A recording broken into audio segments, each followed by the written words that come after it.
I would like to start with Bernardo, if you want to start with this, and if you can tell us if you were ready to ready. I mean, as a law firm, if you were ready to start working from your houses, and if you had the technology to do so.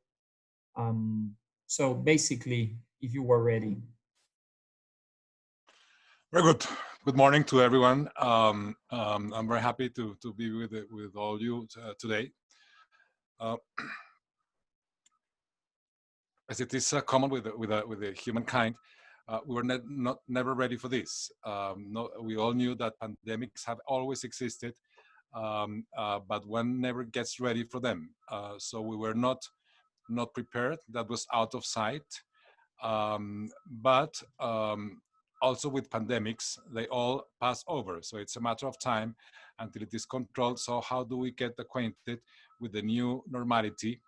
And as per the World Health Organization yesterday, it seems that the pandemic might become an endemic, which means that it will stay there forever. So we are probably not thinking into going back to normal, but into going into new normality. That has posed to us some fantastic challenges. And even if we were not ready, we have discovered that working from home has been quite a positive experience in most cases, with some challenges there, because for some lawyers working at home, with kids at home, with the dogs, with the wife, probably they don't have enough space. For them it has been kind of a challenge to try to create a space where they can work. They all have, of course, computers. Now we have been sending them whatever they need, like scanners or chairs, to be sitting comfortable. But some of them still need to go back to the office and to have a space for themselves and to interact with people. The human interaction is very important. We have seen that through these applications and devices, even if we were not ready, they have made life much easier, as one was saying before. But yet, even if there is it's an increase in social interaction through these things, probably everybody's talking about social distancing. The issue is not social distancing, but physical distancing. So we are socially very close, probably closer than never before, but physically distant. And that is going to be the new normality. We'll have to get acquainted to that. Probably this will become a trend into the future. Working from home, we have been discussing, shall we return the part of our offices, have a small physical space? What will we do? I don't know if you saw the CEO of Google saying a few days ago that probably we'll need more office space because people will need to be at the largest distance from each other. So we're not ready. We are adapting ourselves. For me, it has been a very, very, very nice experience. I've had plenty of work, but still the human interaction, seeing you guys and being able to have a beer together is something that we truly miss. But so far, it has been very nice. Thank you, Bernardo. I was thinking that if you've had asked me 2 months ago or 2 months and a half ago, if we were ready as a firm to work 100% out of the office, I would have said absolutely not. And I think that one of the most positive things that will arise or that arose from the quarantine is that we proved that we were able to work 100% from our houses, which was something that we wouldn't have expected if we were asked before. So what about you, Rodrigo and Alfredo from Mexico? Hi, everyone. Look, I guess I would start by saying that I agree with Bernardo. I don't think anybody can really say that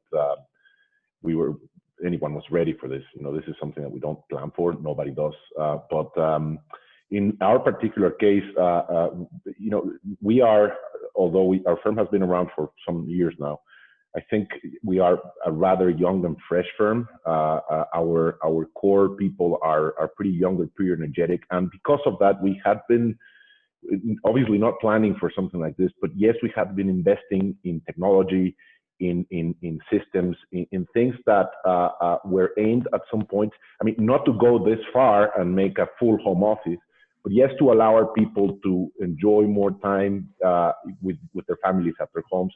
And it had been a constant pressure for us, from our teams of associates and our people, to invest in that, to make sure that they could do that. So when this happened, it found us, I think, more prepared than we thought. Of course, we weren't thinking this was ever going to happen, but we did have the ability, the immediate ability, to transfer everything to our homes because we already had it there. So it's become quite an interesting thing to have invested in something that maybe some of us said we're probably putting too much money into this, but it turns out that it has been, the transition to home has been much smoother than we all thought, including for people that would generally need to be in the office because of the type of work they do, which is not my case or Alfredo's case, but some of our people at our firm have to be. And it's been extremely helpful. We've been very quick in this, and it has taken, though, a toll in everybody, obviously. The other thing we've done, and I'll let Alfredo make any comment that he wants, but the other thing we've done much more, and I take this from Bernardo too, is that because there's no physical contact, we've improved substantially our social abilities by these means, by electronic means. And now, where before the pandemic, we had meetings, we had discussions, we worked as a firm, generally speaking. Now we're having much closer discussions, not only at the partner level, but at the associate, law clerk, administrative level. We launched a GC diary in which we're, for example, profiling every few days 3 or 4 people from the firm, understanding who they are, what they do, what they like to do, how the pandemic has affected them personally, professionally, and what they're intending to do once this is over or when it's over, what lessons have they learned. And it has been a means to get people closer, much closer now that we're apart than we were before. It's pretty funny, but I think it's one of the positives of this, how much closer we've grown, how much more we learn about each other, even though we're not looking at each other personally every day. I don't know, Alfredo, if you would add anything to that. No, I think that, I mean, what you've said is very clear. Maybe the only thing I would add is that, from what you and Bernardo have already said, is that not only we were not prepared for a pandemic, and I think this might be worldwide, I think that due to the technological advances and in medicine, I don't know if we ever thought that it could be possible beyond a movie, a Hollywood movie, saying that there could be a pandemic. I don't know if we had arrived to a point where we thought that, medicine could be or could prevent things like that from happening again. And no, I mean, we are seeing that we are not even medically prepared, but even the global environment right now is causing that countries like even the US are having problems obtaining all the equipment that they need, because they're manufacturing so many countries that when a pandemic closes like this, then you start seeing that there's no availability of those things in worldwide. So I don't think that anybody was prepared. So we are accommodating. I agree with Rodrigo that we were prepared due to other reasons, because of the lot of the average and the requirements that our associates were seeking from us. So a lot of technology, the ability to work from office or from home, or the ability to travel with that. However, on the other side, I do think that we will return to the physical spaces. I dedicate myself a lot to real estate. That's my area of expertise in practice. And I've seen 2 types of activities. One's that they're saying that everybody's going to reduce their spaces because people are going to love working from home. And the other that's going to say that even when we are, in fact, able, or we're seeing that we will be able to work from home, The reality is, other studies that I've been reading is people are not as efficient when they work from home than when they do from their office spaces. So I think that office space will remain a need. Maybe they will increase it because of spacing or distancing between individuals. But I mean, I don't know that anybody at this point has any response. I think that every company, every country is going to react differently, and we will have to wait and see. For me, it's challenging as hell, because as you very well know me, some of you, I'm a social person. I'd like to be out there, and to me, it has been a personal challenge like none other, to be home. I mean, I love my family. I like my home, but I need to be out there, and it's been been so complex. I'm like a lion in a zoo, just going through the net right there, and I can't move. To me, it is to me the most complex thing. It's not about technology. Work has been done. We have closed transactions. We just closed one yesterday. We're closing one next financings. But it's to me the inability to be out there is the most challenging thing. I'm getting used to it. I don't think I will ever get fully used to that, and so I am actually craving to go back to the office, at least for a few days. If not, if within the new normal, which I understand will not ever be the same. Yes, and we all hope to see each other in person and to share a glass of wine, and certainly not virtually. I think that we all agree on that. I think that you pointed out something interesting, Rodrigo and Alfredo, in terms of our people. It's another thing, because I mean, we have all our people working in their homes, and they can work. I mean, okay, we were not prepared, but okay, they are doing fine. But we are somehow more connected, because we may see each other almost every day in these platforms. However, there's another side that we have, to take care of, and it is their health, their mental health, their well-being. I think that that's a very important thing that we also, that we are all also working in trying to know how our people are in their houses. You mentioned, Rodrigo, their situation, their family situation. Where do they live? If they live alone, if they have, such in my case, 5 children, if they can work or they cannot work. We are all dealing with our children's school, and we all have to have more computers and so on. So at the end, we have to take care of our people in more aspects than the aspects that perhaps we used to take care when we were in the office. I would like to know something about Chile. I don't know if you, Juan or Benja, would you like to tell us about your experience? Yeah, I think definitely nobody was really prepared for a pandemic like this. I think nobody had on their sight a situation like this one. I was remember we were just discussing before how we were all in beginning of March planning our trip to London for the AGM, worry about the matches of the Premier League that we were supposed to have the chance to see. I would say, for example, in my case, in March 14, I attended a huge wedding party here in Santiago. And in March 17, the full quarantine was declared in the city. So that was the level of quickness with that all of this occurred.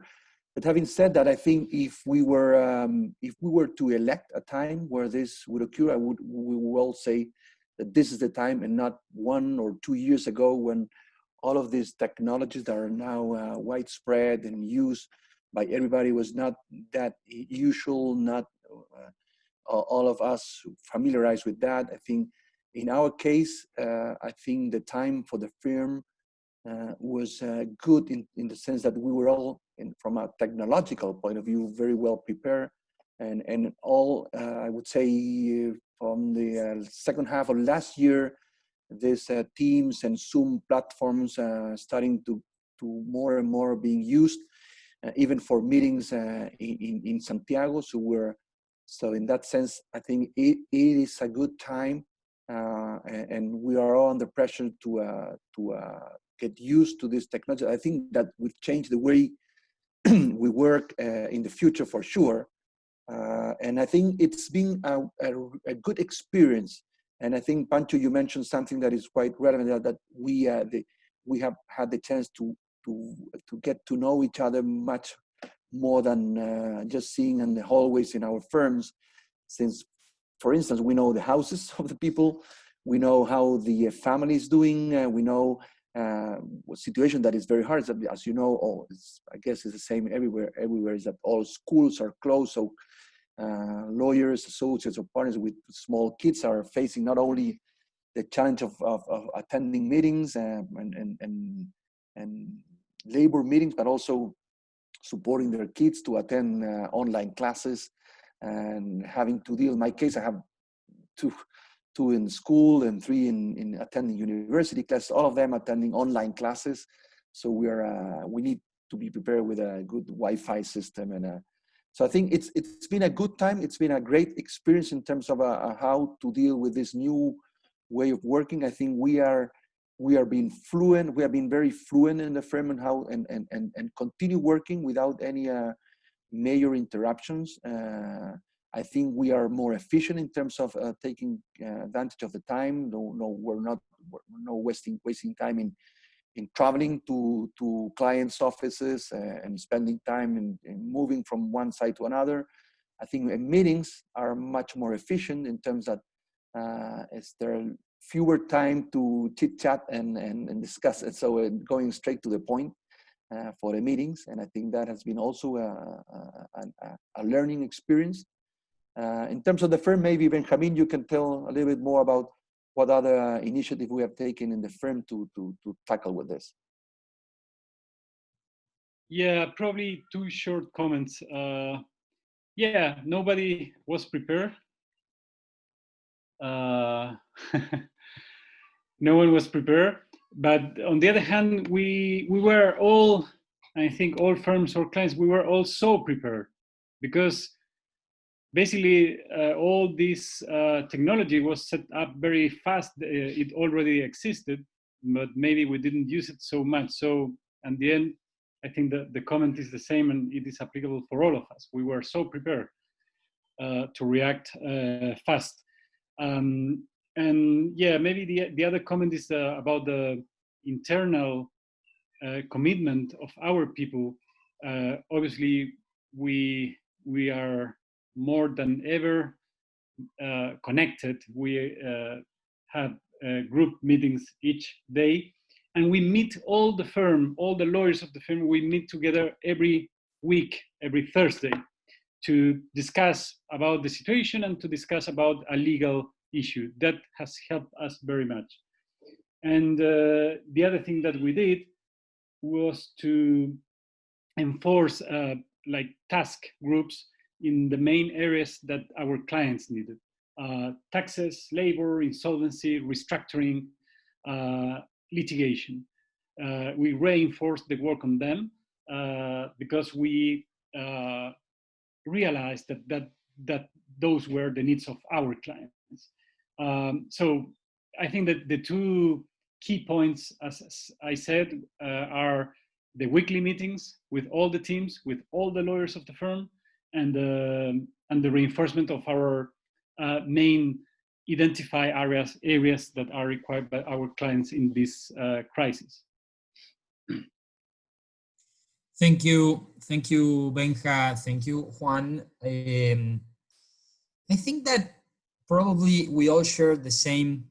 At the very beginning of this, my feeling was, and we shared this with our partners, is, I mean, it was like we were thinking of promptly being back in normality, and we even planned. I mean, after the first quarantine declared by the government, we all say, okay, let's plan something for the, I don't know, it was like April the 7th or something like that.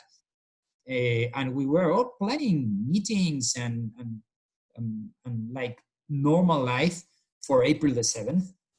Then April the 6th, the government postponed the quarantine, and they've been doing this every 15 days in Argentina at least. So we started like get using to this, okay, we have to get used to this way of working. We are fine. We solve our technologies problems if we have them. But the interesting point, I think, is that we are all mentioning now is that now this is like the third phase of this, is that we are thinking that the future will not be as it was. I mean, the situation that we had before the pandemic.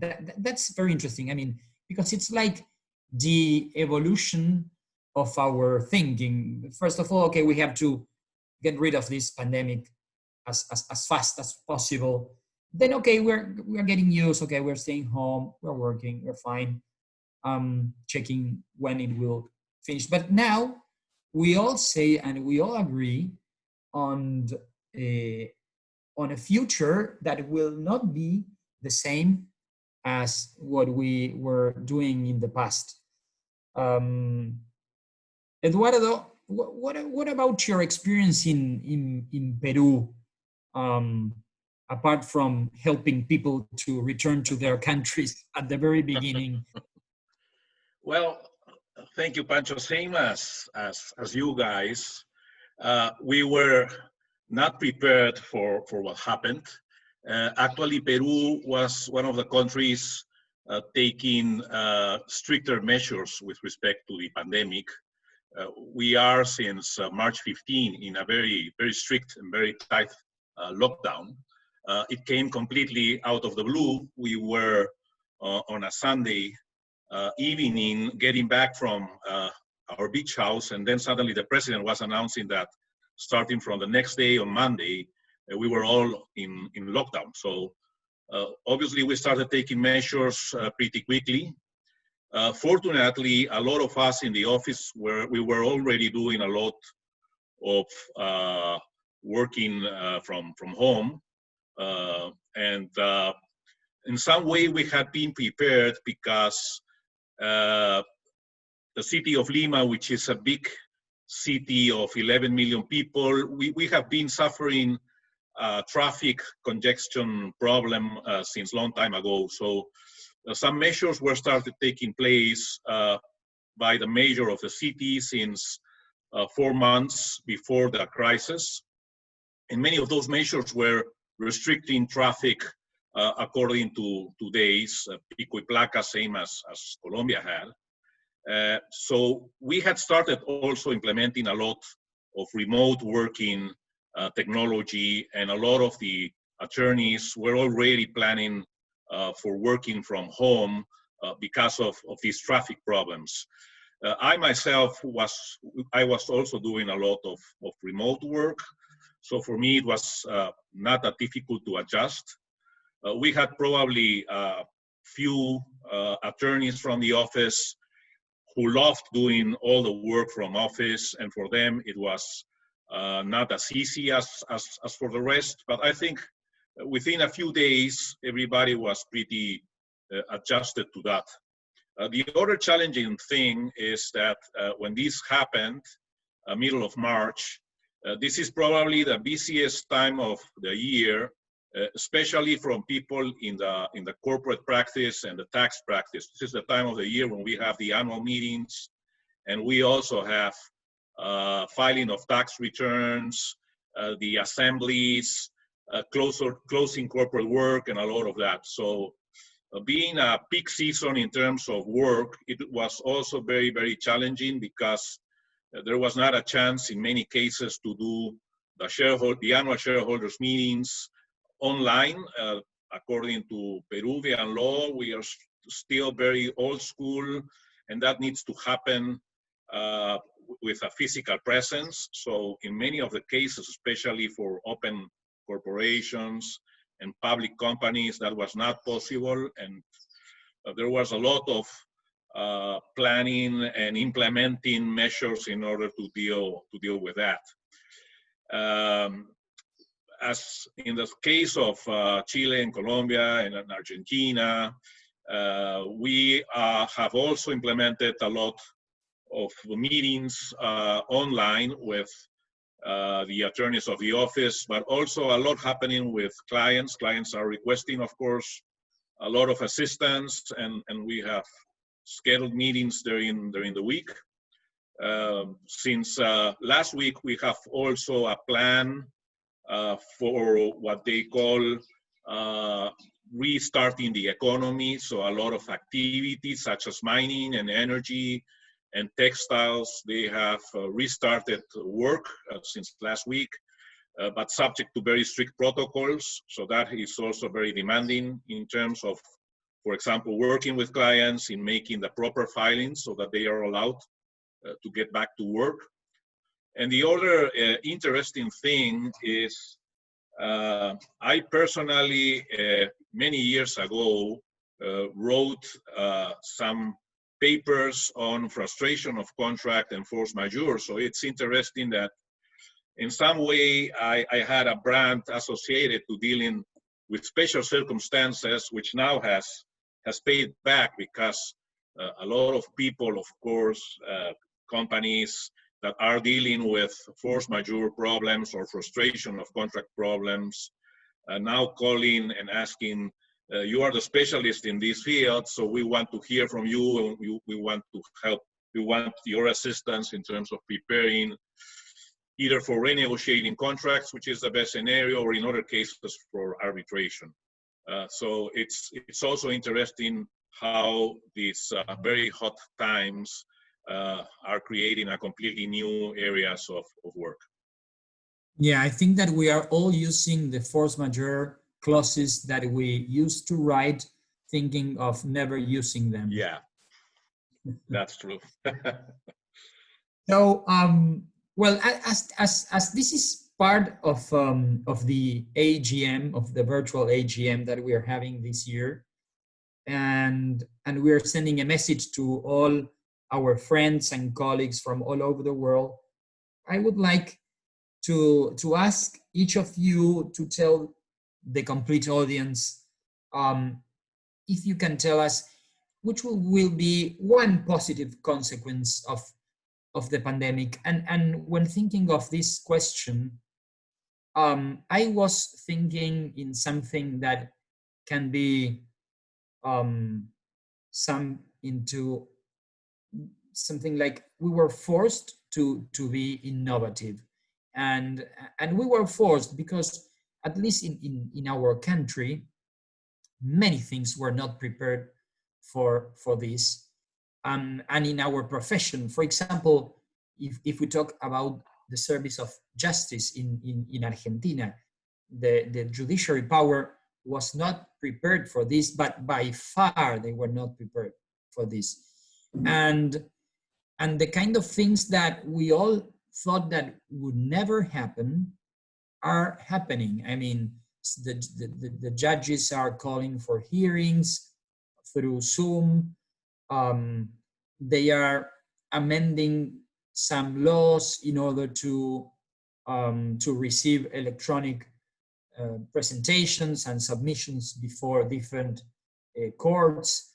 So I think that one thing that I may say that it is positive and a positive consequence is that we really been forced to be innovative, and we are making changes that we were that we were supposed to do and to make, and we were not doing so. So if you want Bernardo to start pointing out a positive consequence that you see.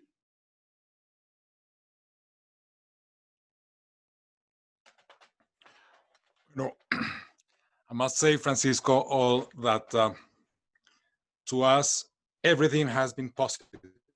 Everything. Mm-hmm. It has put us in a situation where, as you well said, we must think creatively. And if we look into the facts of what is happening in Colombia and around the world, many things that we all knew that existed became a real issue. Like in Colombia, poverty. we knew that there were poor people, but we didn't know that there were so many poor people. And so the state had to come into the help of those people. So it has been created kind of a minimum income, no, and the solidarity has become apparent, which is very good. And I think that sustaining that has been very, very positive. That probably will not be able to be taken away. So into the future, probably we are walking into the path of these kind of initiatives of Piketty, the French economist, of a global minimum income. So there are things that were happening in theory, but that's starting to happen now, which is very good. What we have seen is that there is enormous attention right now into making the world sustainable. You have seen the reaction of the environment. We have seen bears walking through the cities in Bogotá, in Colombia.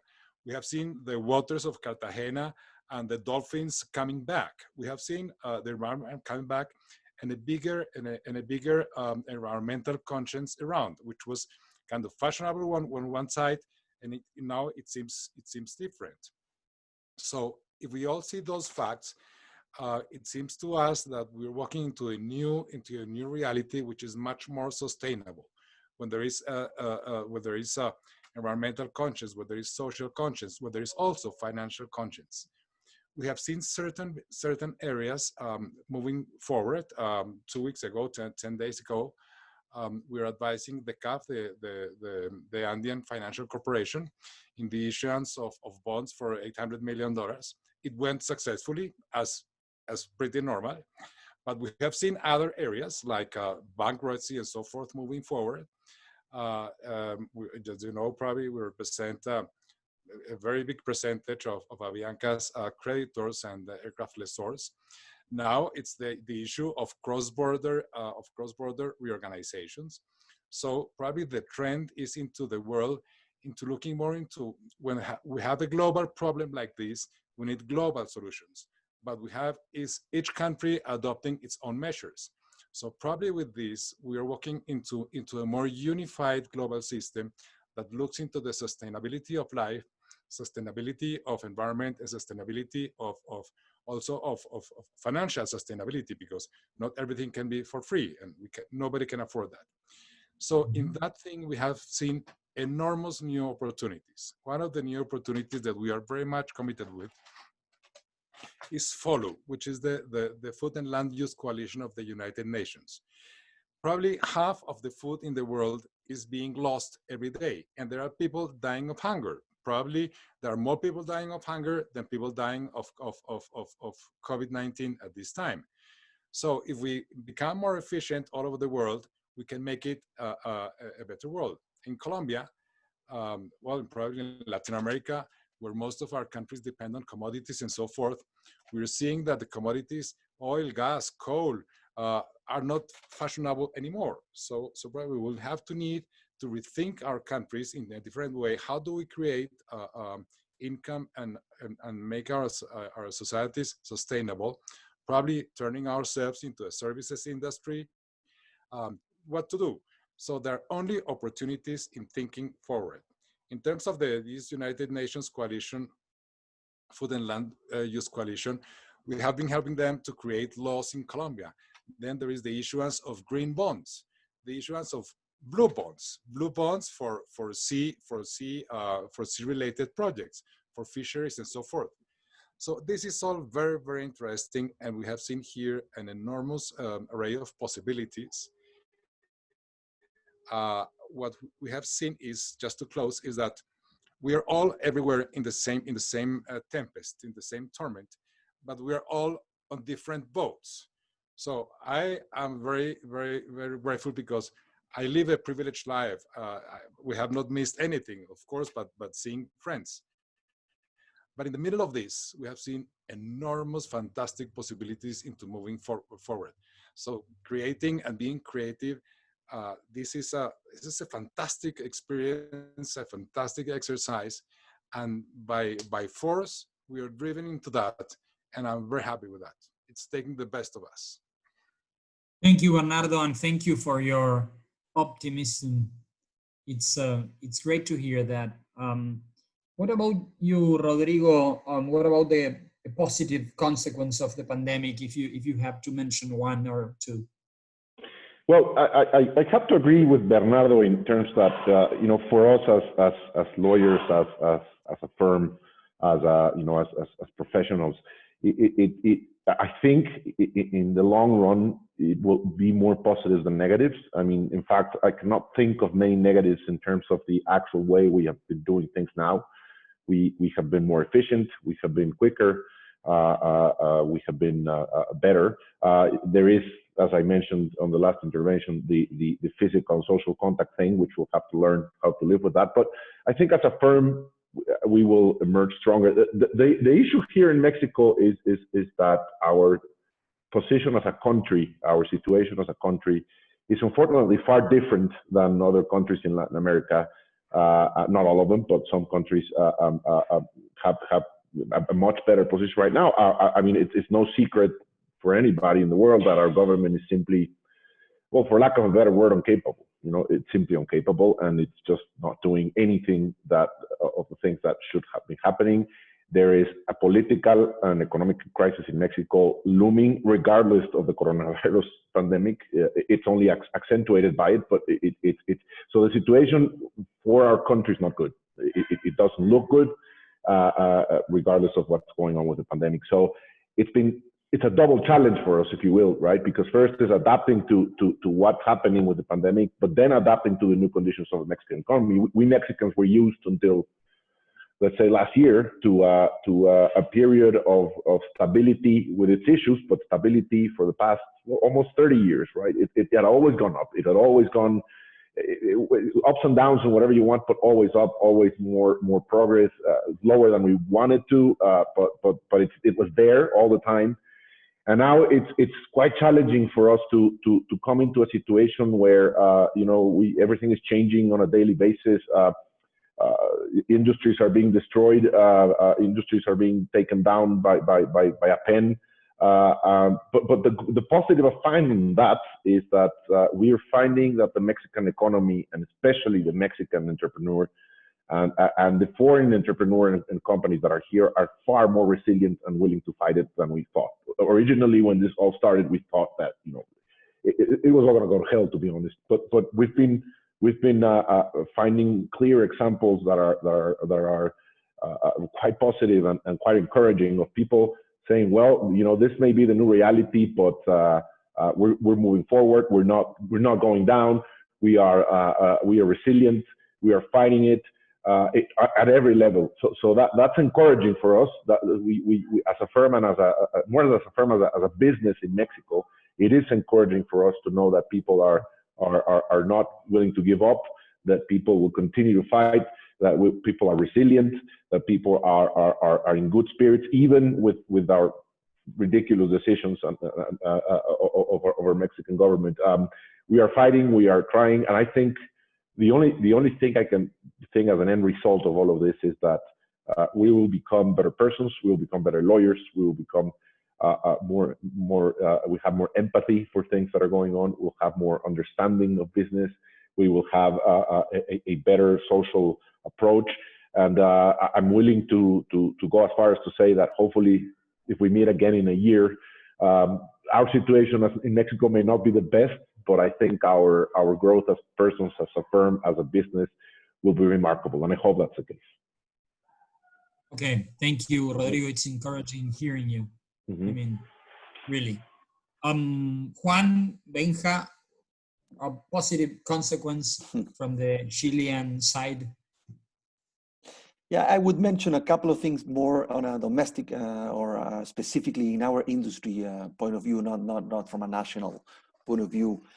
First of all, I think this has been a huge enhancement to the teleworking, working at distance, which was something that we were discussing a lot within our firm, which is a requirement by many of our associates, especially those with small kids. And I think we were all somewhat reluctant to enter into that world, and now we have been forced, and it's been proven that it works. It could work very well, and I think this is this should be a good outcome of this crisis. And I think we are all now thinking, and I think in this time of flexible time works, working from home, the possibility of attending meeting, even in kind of hybrid meetings, that some of them attending physically and some of them via teleconference. And I think that is a good outcome of this. The second thing that I would like to mention, and maybe Benjamin can add others, is that in an area where all law firms are suffering of more and more competition and reduction of fees, more control on fees, we have to face, of course, and we have to decide on reduction of costs as well. And real estate costs are probably number one of the costs that we all face. And notwithstanding the comment that Bernardo mentioned that the Google president had said, that I don't really like that comment and hope it's not true. We believe that with this increasing in teleworking and increasing of virtual meetings instead of physical meetings, we should all have the opportunity to reduce the expense in real estate. And because we were all used to have huge, of course, private offices for all lawyers in our firm. Until 5 years ago, all lawyers, even associates, have their own offices. Now it's not the case anymore for associates, but I think we are all thinking in helping our budgets, having smaller offices even for partners, maybe few. The need for meeting rooms can change, and so this has been, I think a good opportunity to understand how this should work, and I think we have an opportunity to be much more efficient in the use of real estate. Benjamin? Yeah, very short comment. We obviously in the short term we will have all the society, all the economy, we will have to pay the bill, and that's obvious. In the short term we will have to pay this bill because the effect in the economy.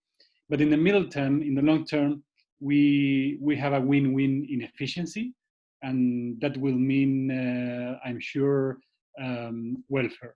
I think this should be the response to this in the middle term and in the midterm and in the long term will be efficiency and welfare.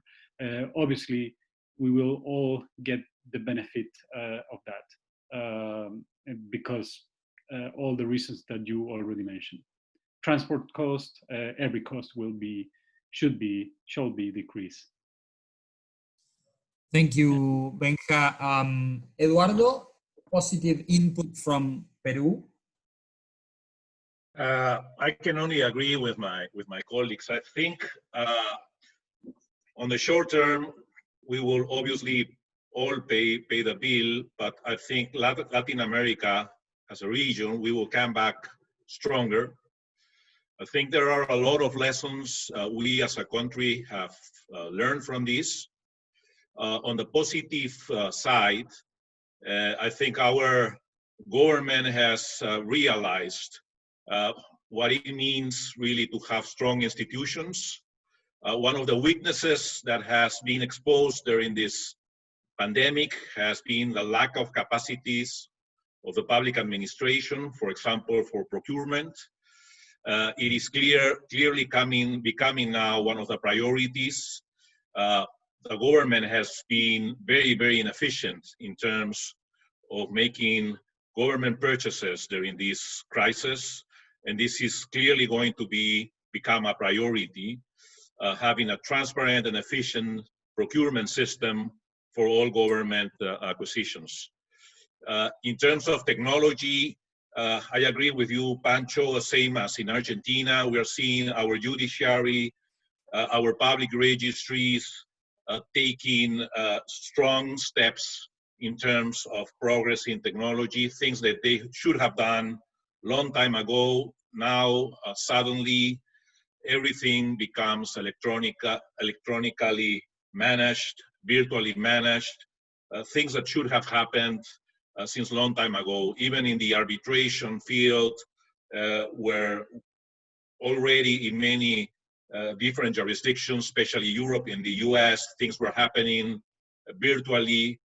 In our countries, we were still very much old school, and we were managing things on physically presential meetings and hearings. This is clearly changing and has started to change. The other positive trend, I think, for big cities like Lima, better times will come. People and the administration of the city are realizing it's not possible to manage 10 or 11 million people cities like we used to do in the past. And these cities need to become more friendly. I was talking this week to the mayor of Lima.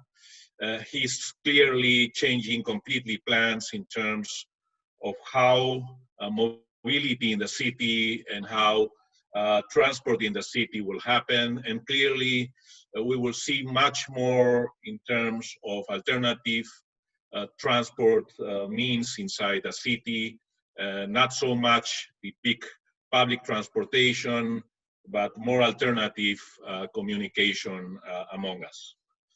And for many of the areas of the country, the informal economy, for example, which has been a big problem, but also a big opportunity for many people in this country to make social and economic progress. We now have realized also that it's not possible to keep going forward as a country without dealing with the problem of informal economy. The people in the informal economy have been the most exposed ones during this crisis, because these are not people in the payroll of a company. These are people who depend on day-to-day sales or day-to-day earnings.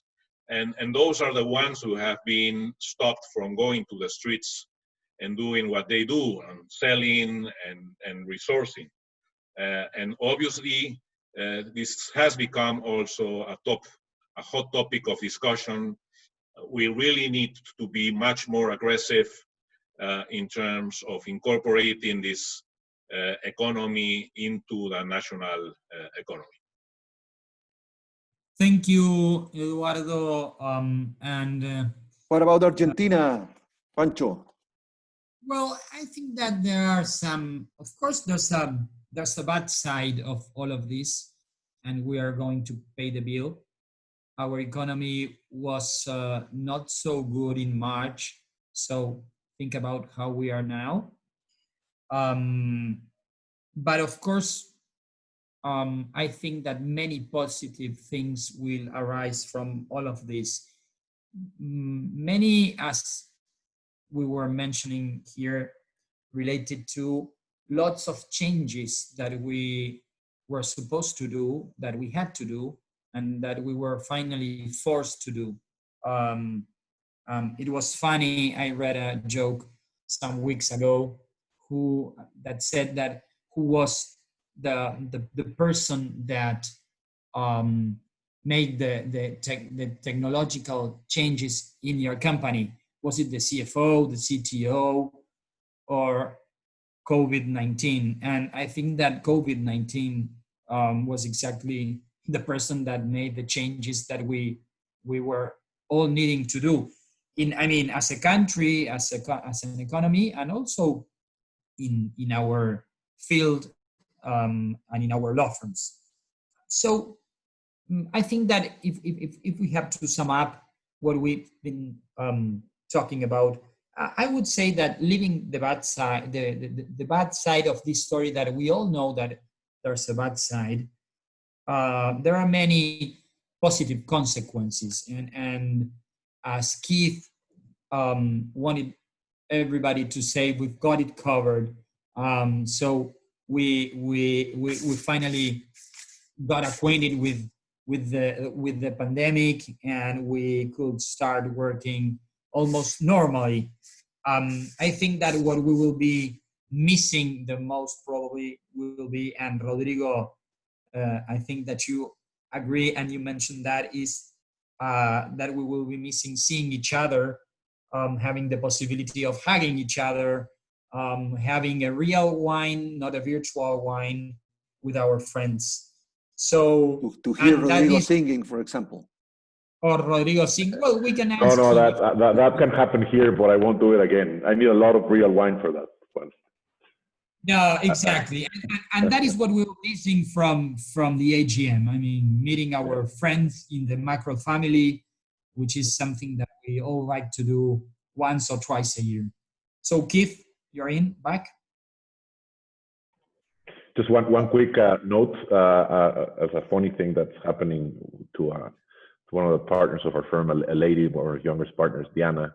So she's fortunately pregnant, and we're in the middle of a pandemic, and we're telling her, well, is it a boy or a girl, and how are you faring with all of this? What's going on, and what's going to be? Have you thought about names? And she says, well, yeah, I mean, I've thought about a few, but clearly the front runner is Covidio, giving the. And so she's well, obviously joking, but at least she's making fun out of it, and that's one of the funny things. And that this kind of comment happens, which is, I guess, the positive of it. It happens not just as it happens in a meeting where there's maybe 50 people of our firm, and she's just having fun with it. So people laugh with her, and that's I think one of the best positives that I see here, to be honest. I tell you what strikes me, and maybe it shouldn't surprise me. I see you all on screen. I came to visit you not that many months ago, and so I know the caliber, the quality of the Macro International LATAM firms, and yet I know that Pancho has asked you to come up with a positive, but the strength of character that is coming out, not just from you as individuals, but from you as representatives of your law firms and of your countries, is fantastic. It is the positives. I've been taking notes in the background to do a little summary on the summary page about the highlights that people from the rest of Mackerel International can expect from this video, and the number of positives that have come out, all quite different, and yet all with a common theme. And that, to me, really sums up the spirit of Mackerel International, and certainly of the Latin American group within Mackerel International. So I really hope that by the time that we can get together, hopefully in London 2021, postponed, not cancelled, that we can get to hear Rodrigo sing, maybe a whole a cappella concert from Latin America, but more importantly, people will have seen from this video that maybe didn't know the strength and the positivity of the Latin American contingent within Mackerel International, that this is definitely a group to be reckoned with and people to be engaged with. So, Pancho, thank you for leading the discussions, and all of you for contributing to something which, as I said, I think really sums up your individual spirits, the spirit of your firms, the spirit of your country, and the spirit of Latin America. So, muchas gracias y hasta luego, everybody. Hasta pronto. Gracias, Keith. Don't worry, if we make it to Gracias, Las Vegas, if we make it to Las Vegas, which is still on, I'll be singing there. I'm pretty sure I will. Good. Rancheras, Rodrigo. Yes. Okay. Bueno, gracias a Bye, todos. guys. Thank you, everyone. Thanks, everybody. Gracias. Ciao. Ciao.